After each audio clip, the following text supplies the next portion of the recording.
Welcome to Mediascope. Today we will be discussing Hezbollah, what it implies for the region and what it implies for Lebanon. Joining me from Beirut is Ms. Mona Alami. Ms. Alami, welcome to the program. Thank you. Thank you for having me. Firstly, I think it's a good place to start on understanding what the political balances are like in Lebanon. Can you explain the political balances? It seems the system seems to be segmented and shared with actors. Okay, so in terms of the political balance currently in Lebanon, the country is governed by a consensus government that is comprised of Hezbollah-dominated coalition, which includes the party of President Michel Aoun, the Free Patriotic Movement, and another faction that is, if you want, led by Prime Minister Saad Hariris, and which is comprised of the Future Movement, the Lebanese forces, the Christian Lebanese forces, as well, and what is Jumlat, Progressive Socialist Party. So this is the consensus government, but in recent years, and since most notably since 2016, Hezbollah has been able to consolidate its power in Lebanon. This has been achieved by two major events. The first important event was the election of Hezbollah's ally, President Michel Aoun, to the presidency, which has allowed Hezbollah to consolidate power over the system. Another has been, if you want, to neutralize its political opponents, such as the Future Movement of Prime Minister Saad Hariris, by integrating them into a consensus government, which has until November November of this year, 2017, allowed Hezbollah to fight in Syria the way it wanted, to take the decisions it wanted in terms of its narrative against Arab countries, very aggressive narrative against Arab countries, support to the Houthis, etc. However, there was a hiccup in this relation or in this consolidation process when in November, Prime Minister Saad Hariris suddenly resigned in a very mysterious resignation that was announced from Saudi Arabia. And I think this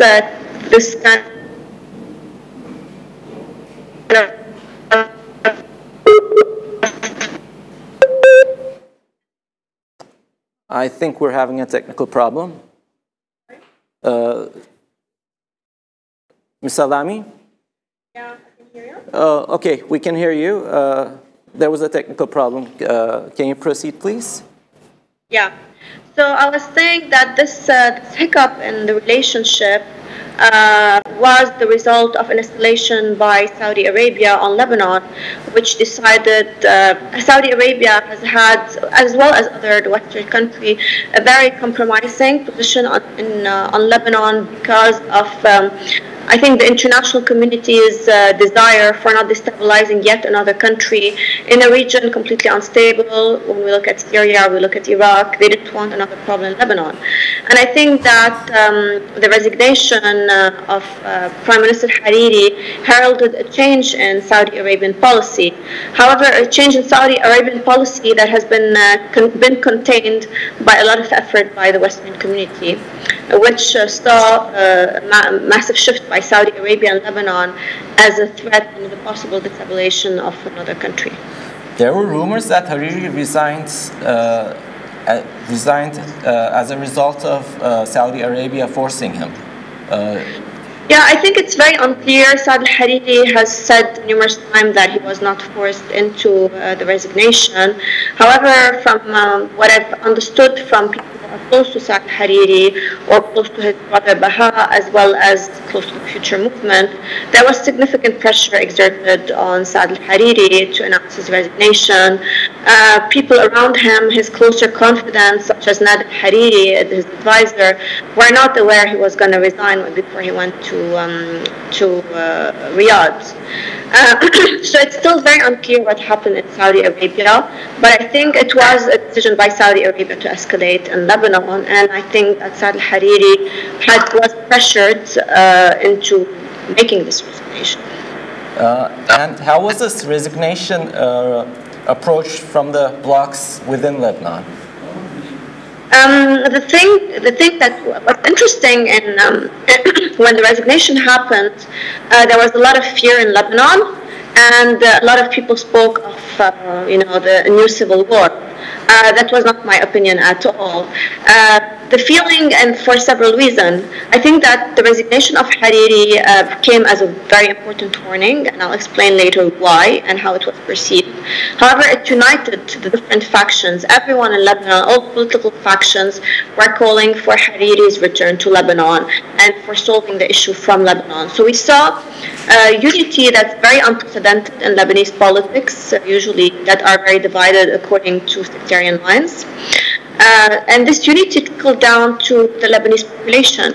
So we saw people, for example, who support Hezbollah, who are not generally supporters of Saad Hariri or his movement. Everyone was asking for the return of Prime Minister. So we saw also this unity translating at the Lebanese level, which I think was a very interesting phenomenon. In terms of how it impacted Hezbollah, we've seen from the recent, Saad Hariri has recanted on his resignation, has gone back on his resignation, and there was a governmental meeting, and after the governmental meeting, there was a decision to distance Lebanon from the regional affairs or regional problems. I think that Hezbollah complied with that because what happened with resignation and sudden of the resignation, and I think that it was a warning to Hezbollah, that it heard very well. However, this distancing policy, I think, is not sustainable on the long run. Hezbollah has come to play a very important regional role and a very important role in terms of Iran's missionary forces. So I think that eventually this regional role will come again to clash with Lebanon's main interest of being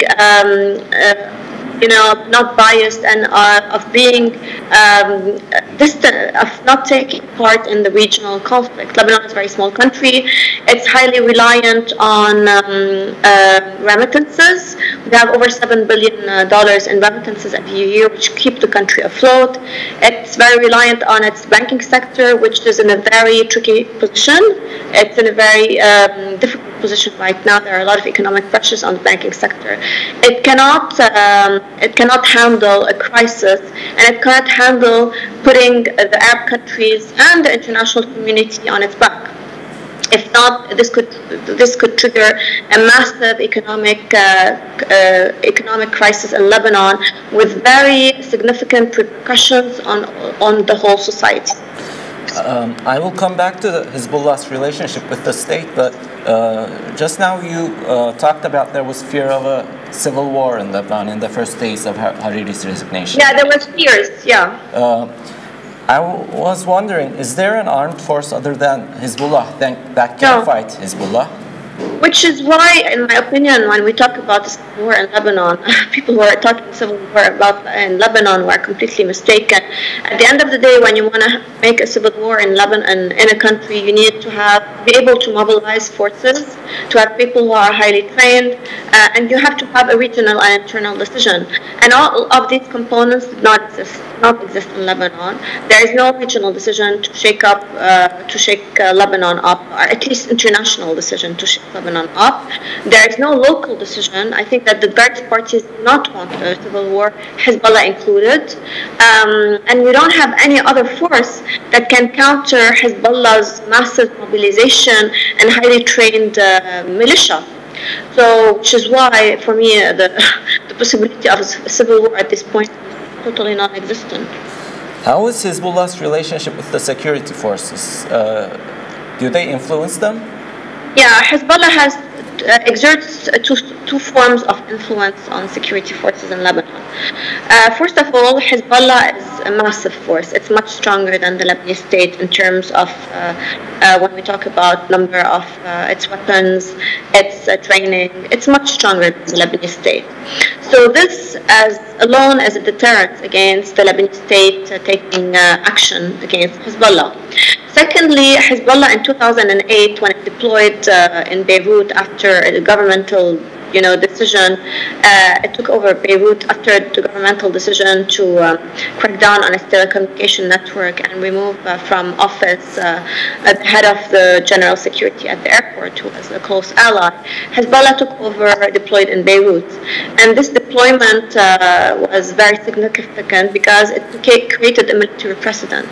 So when you talk to security officials in Lebanon, a lot of people who are not with Hezbollah will tell you, okay, we're not with Hezbollah, but at the end of the day, we cannot take military action against Hezbollah because of 2008. We know that if we take any action against its militant or against its activity, we know they will crack down on us like they did in 2008. So there is a form of self-censorship within the security apparatus, not to provoke the ire of Hezbollah. Another form of influence is if you want a direct influence that results from the appointments of people in security departments that are very sensitive. For example, when we talk about the security services of the army security services, when we talk about the general security, when we talk about the security services in South Lebanon, any area that Hezbollah deems as very sensitive in terms of its security interests, Hezbollah will have a say in terms of who is appointed. It will never accept someone who is not who is not an ally or someone who is not allied to Hezbollah's agenda to be appointed, which is another form of influence in terms of security services. And what about Hezbollah's relationship with the state? On one hand, I understand its influence on the security forces, but its relationship with the state, I recall, has had some ups and down moments. It has gone through the Hariri killings, the Doha agreements, and so on. How would you explain this? Lebanon, I think that Hezbollah's situation within the state is pretty solid. I think that until the crisis that was triggered by Hariris' resignation, Hezbollah was enjoying its golden era with the Lebanese state, because no one in the Lebanese state, even after the crisis, last month crisis, no one in the Lebanese state thinks that there is a willingness or a capability to disarm Hezbollah or to oblige him to abandon its regional program. So I think this makes Hezbollah very comfortable. Hezbollah used to be a non-state armed actor. Now it's a semi-state armed actor because it is integrated to the Lebanese state. Hezbollah has ministries in the government. Hezbollah has members of its party in the Lebanese parliament. Hezbollah has close allies in the different security apparatuses. The presidency supports Hezbollah. So I think that Hezbollah is completely integrated to the Lebanese state. I think it's a bit too much to say that Hezbollah is the state. No, Hezbollah is not the state. A lot of people oppose Hezbollah within the Lebanese state, but Hezbollah definitely has a lot of clout over the Lebanese state, and it is integrated. Okay, so there were arguments that Hezbollah was like a state within a state, but from what you're saying, I understand that at this point it's not really possible to extract the state from Hezbollah. No. Because I don't think an internal decision could, a local decision at the Lebanese level could force Hezbollah to disarm. I think that for Hezbollah to disarm, we will need a regional agreement, and an agreement that will please Iran, because Iran, at the end of the day, is Hezbollah's main sponsor. So, it's impossible at this point to extract Hezbollah from the Lebanese state. It's too much involved within the Lebanese state. What about Hezbollah's regional agenda? Hezbollah's regional agenda coincides with that of Iran. So at the end of the day, it will be always, I think it has become Iran's expeditionary force in the region. We've seen its very important role it played in Syria in terms of securing the various theater, whether it's Deir ez-Zor or Aleppo or next to the Lebanese border, or even in Damascus. Hezbollah's role evolved in the Syrian war. It started with being, the frontline forces for the Syrian Arab army, and when things got better with the Syrian Arab army, it played a training role, an expert role, but also, it also played a very important coordinating roles in terms of military operations. So we've seen an evolution of Hezbollah's role in Syria. Hezbollah, in terms of Iraq, on the war on ISIS in Iraq, for example, in Mosul, I know that there were several hundreds of Hezbollah experts deployed in Mosul, providing expertise in terms of the battlefield in Iraq. And we also know that Hezbollah experts have played a role with the Houthis at the level of the training and the military role, not military role, political role in terms of negotiation, what I've been hearing from Hezbollah sources. So yes, Hezbollah is playing an important regional role. And does the Lebanese community approach this agenda in a ultimately positive way? Is there a full support? Or from your first answer, I recall that you were explaining Lebanon can't go through another economic crisis and so on. Yes, please. The support to Hezbollah runs along sectarian lines. Lebanon is a very divided country in terms of regions. Hezbollah before the year 2000 and the end of the Israeli occupation, Hezbollah enjoyed widespread support in Lebanon. However, at the end of the Israeli occupation, the assassination of Prime Minister Saad Hariris, which was attributed to 5 Hezbollah members, the 2008 deployment discredited Hezbollah significantly at the Lebanese level. However, Lebanon is divided, so you can say that half of the Lebanese population talking mostly about Shiites, talking about maybe half of the Christian community support Hezbollah, whereas the rest talking about Sunni, the Druze, the other half of the Christians do not support Hezbollah agenda. Everyone supports Hezbollah in terms of the fight against Israel, but people are not very happy that Hezbollah is waging wars in the name of Iran and other countries and putting Lebanon at risk. I think that the main threat, I think, Hezbollah would be if this regional role it is playing ends up impacting Lebanon's economy. For now, Lebanese feel that they can't do anything about Hezbollah, so there is a decision not to fight it or not to do anything against it. However, I think that if a major crisis happens in Lebanon, because that would be triggered because of Hezbollah's regional role, there is a possibility of having a regional economic crisis that Hezbollah has nothing to do with because the situation economically is so bad. But if there is an impact, if, for example, Arab countries decide to take sanctions against Lebanon, which would affect remittances, if they decide, for example, to kick out Lebanese, we have around 400,000 Lebanese in the Gulf.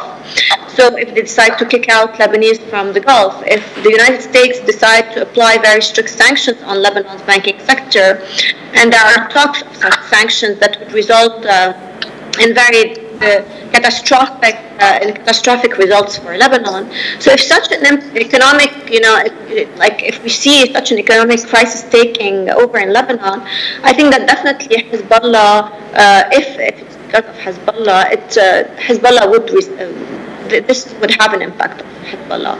To what extent, it would not have a direct impact. At the end of the day, Hezbollah is financed by Iran, so Hezbollah is safe in terms of its financial revenue stream. But it would have an impact on the cohesion of the country and reactions against the party. But this is for now, it's not a possibility. Because we see that there is a regional understanding on not shaking Lebanon or stabilizing Lebanon, and I think people are aware of the importance of maintaining afloat the Lebanese economy. In the days of Hariri's resignation, there was a statement by him saying that Iran's hands in the region will be cut off. We hear that the tension in the governmental tension has cooled down during these days right now. What's the current situation? What's the relationship like right now between the Hezbollah and Hariri? You mean at the tribunal level? Yes. So yeah, Lebanon is a very interesting example because Lebanese have been able to dissociate, all the the important files from, their stability. So okay, Hezbollah has been accused. The tribunal is still ongoing. Hezbollah has built a very strong narrative by discrediting the tribunal, saying it was the result of Western agenda to discredit Hezbollah. So for a lot of people, this narrative has been convincing. So a lot of people are convinced that Hezbollah has nothing to do with that. And I think that also the son of Hariri, Saad Hariri, and the future movement have come to understand that they do not want to destabilize the country at the cost of the tribunal. So the tribunal is ongoing. We will wait for the results. But even when the results come out, the lengthy process of the tribunal and question marks around it have discredited it the way. Besides Hezbollah's campaign against it. So I'm not sure about the impact of the results on Lebanon.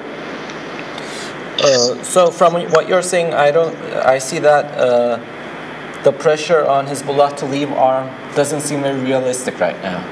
Not at all. I don't think that, when you want to say, okay, let's disarm Hezbollah, how are we going to do it? Which forces are going to disarm Hezbollah? What's the process? I don't think there's any coherent process or view around that. And I think that's an impossibility. No one in Lebanon has the possibility of disarming Hezbollah at this point. So how do you see the situation unfolding? There's a pressure on Hezbollah, there's a pressure on Lebanon, and there are regional issues as well. What's your opinion? I think that the pressure for now is contained, but I'm not sure of how long this pressure would this containment last. For me, Lebanon, as you saw in a recent paper I wrote on Lebanon's Hezbollah dilemma, Lebanon is in a very tricky situation. It has a schizophrenic approach to foreign policy, and I don't think it's not maintainable or sustainable in the long run. Lebanon cannot afford. Hezbollah's regional agenda will come to clash with Lebanon's interests, which are in being a stable country which does not get involved into other countries' problems because of the various sectarian divide in our country. So I think that this is not a sustainable policy on the long run, and that we will have again more pressure inflicted on us. When will this happen? I don't know.